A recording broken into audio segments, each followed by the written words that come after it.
जय हिंद साथियों, आज हम लोग पढ़ने वाले क्लास 10th में साइंस के कुछ इंपॉर्टेंट क्वेश्चन। तो हम लोग कंटिन्यू अपनी क्लास को स्टार्ट करते हैं, जिसमें क्वेश्चन नंबर 1 है, रासायनिक अभिक्रिया में भाग लेने वाले पदार्थों को क्या कहा जाता है। तो रासायनिक अभिक्रिया में भाग लेने वाले पदार्थों को अभिकारक कहा जाता है। इसका ऑप्शन नंबर सी बिल्कुल राइट है। रासायनिक अभिक्रिया में भाग लेने वाले पदार्थ अभिकारक और उत्पन्न पदार्थ उत्पाद कहलाते हैं। आप लोग ध्यान रखेंगे इस क्वेश्चन को, अच्छा क्वेश्चन है। नेक्स्ट क्वेश्चन, लोहे को जंग से लेपित करने की क्रिया को कहते हैं। तो लोहे को जंग से लेपित करने की जो क्रिया कहलाती है वह कहलाती है गैल्वेनीकरण। ऑप्शन नंबर बी इसका बिल्कुल राइट आंसर है। आप लोग याद कर लीजिएगा इस क्वेश्चन को। नेक्स्ट, सिल्वर क्लोराइड का रंग क्या है। तो सिल्वर क्लोराइड का जो रंग होता है वो होता है श्वेत। ऑप्शन नंबर ए इसका बिल्कुल राइट आंसर है। नेक्स्ट क्वेश्चन, निम्नलिखित में से कौन एक दहन अभिक्रिया है। तो देखो, जल का उबलना दहन अभिक्रिया नहीं है, मोम का पिघलना दहन अभिक्रिया नहीं है, पेट्रोल का जलना दहन अभिक्रिया होती है। ऑप्शन नंबर सी इसका बिल्कुल राइट आंसर है। नेक्स्ट, साग सब्जियों को विघटित होकर कंपोज बनाना किस अभिक्रिया का उदाहरण है। तो साग सब्जियों को विघटित होकर कंपोज बनाना जो है वो एक ऊष्माक्षेपी अभिक्रिया का उदाहरण है, जिसका ऑप्शन नंबर बी बिल्कुल राइट आंसर है। नेक्स्ट क्वेश्चन, रासायनिक अभिक्रिया के दौरान किसी पदार्थ में ऑक्सीजन का ह्रास क्या कहलाता है। तो रासायनिक अभिक्रिया के दौरान में किसी पदार्थ में ऑक्सीजन का अगर ह्रास होगा तो वह कहलाता है आप लोगों का अपचय। तो ऑप्शन नंबर बी इसका बिल्कुल राइट आंसर है। नेक्स्ट क्वेश्चन, जब मैग्नीशियम फीते को जलाया जाता है तो उत्पन्न आग की लौ कैसी होती है। देखो, मैग्नीशियम रिबन को साफ करने पे जो उससे आग निकलती है तो उसकी जो लौ होती है वो होती हैं आप लोगों की चमकीला तथा उजला। तो ऑप्शन नंबर सी इसका बिल्कुल राइट आंसर है। नेक्स्ट क्वेश्चन देखेंगे हम लोग आगे। Zn+Cu अभिक्रिया करने पे Zn+SO4+Cu रासायनिक अभिक्रिया किस प्रकार की अभिक्रिया होगी। तो यह जो अभिक्रिया होगी यह होगी विस्थापन अभिक्रिया। ऑप्शन नंबर बी इसका बिल्कुल राइट आंसर है। नेक्स्ट क्वेश्चन हम लोग देखेंगे आगे। उपचयन वह प्रक्रिया है जिसमें, देखो, उपचयन वह अभिक्रिया है जिसमें होता है ऑक्सीजन का योग भी होता है, हाइड्रोजन का वियोग भी होता है और इलेक्ट्रॉन का त्याग भी होता है। यानी कि इसका जो आंसर होगा वो लास्ट वाला होगा, डी। नेक्स्ट देखेंगे,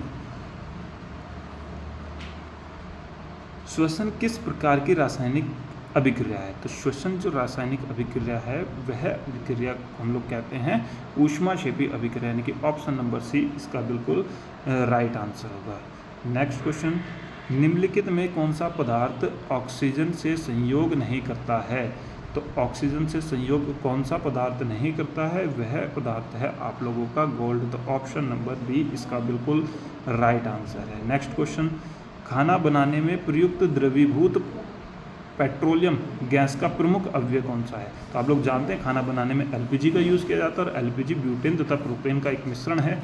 तो इसका जो राइट आंसर हो जाएगा वो हो जाएगा ऑप्शन नंबर सी, यानी कि ब्यूटेन। नेक्स्ट क्वेश्चन, जिस न्यूनतम ताप पर कोई पदार्थ जलना प्रारंभ करता है उसे क्या कहते हैं। तो कोई न्यूनतम ताप पर कोई पदार्थ जलना प्रारंभ करेगा तो उसको हम लोग कहेंगे ज्वलन ताप, यानी कि ऑप्शन नंबर ए इसका बिल्कुल राइट आंसर है। नेक्स्ट क्वेश्चन, निम्नलिखित में कौन ऊष्माक्षेपी अभिक्रिया का उदाहरण है। तो आप लोग ऑप्शन को देखिएगा और बताइएगा ऊष्माक्षेपी अभिक्रिया का कौन सा एक उदाहरण है। तो इसका जो राइट आंसर हो जाएगा वो हो जाएगा अम्ल को जल द्वारा तनु करना, यानी कि अम्ल को जल द्वारा तनु करना। ऑप्शन नंबर बी इसका बिल्कुल राइट आंसर है। नेक्स्ट क्वेश्चन है, रासायनिक अभिक्रिया को व्यक्त किया जाता है। तो रासायनिक अभिक्रिया को समीकरणों द्वारा व्यक्त किया जाता है, आप लोग जानते हैं, इजी क्वेश्चन है। ऑप्शन नंबर सी इसका बिल्कुल राइट आंसर हो जाएगा। नेक्स्ट,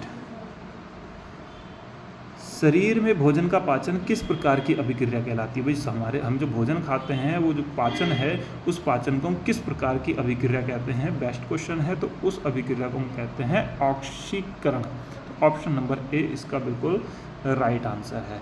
नेक्स्ट क्वेश्चन पढ़ेंगे। क्वेश्चन नंबर 17 है, जिस रासायनिक अभिक्रिया में प्रतिफल के साथ साथ ऊष्मा का उत्सर्जन होता है उसे क्या कहते हैं। प्रतिफल के साथ साथ ऊष्मा का उत्सर्जन हो रहा है उस अभिक्रिया को हम लोग कहेंगे ऊष्माक्षेपी अभिक्रिया। ध्यान रखो, उत्सर्जन मतलब बन रही है तो ऊष्माक्षेपी अभिक्रिया कहलाएगी।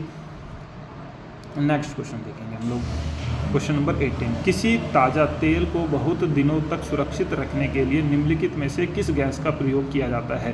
तो देखो, तेल को सुरक्षित रखने के लिए, तेल से बनी हुई चीज़ों को सुरक्षित रखने के लिए, जिसमें चिप्स, नमकीन वगैरह आते हैं, तो हम लोग देखते हैं उसमें एक गैस भरी हुई होती है उनके पैकेटों के अंदर।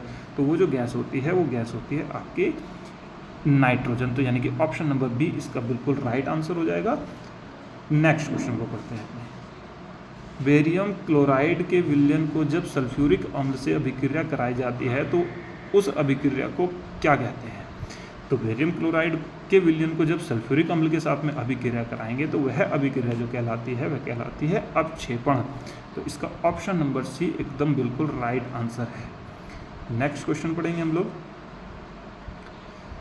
इलेक्ट्रॉन के स्थानांतरण से बने यौगिक क्या कहलाते हैं। तो इलेक्ट्रॉन के स्थानांतरण से बने हुए जो यौगिक होते हैं उसको हम लोग कहते हैं विद्युत संयोजी, यानी कि ऑप्शन नंबर बी इसका बिल्कुल राइट आंसर है। तो दोस्तों ये थे हम लोगों के 20 बेस्ट क्वेश्चन। तो आई होप आप लोगों को अच्छे लगे होंगे। आज के लिए थैंक यू।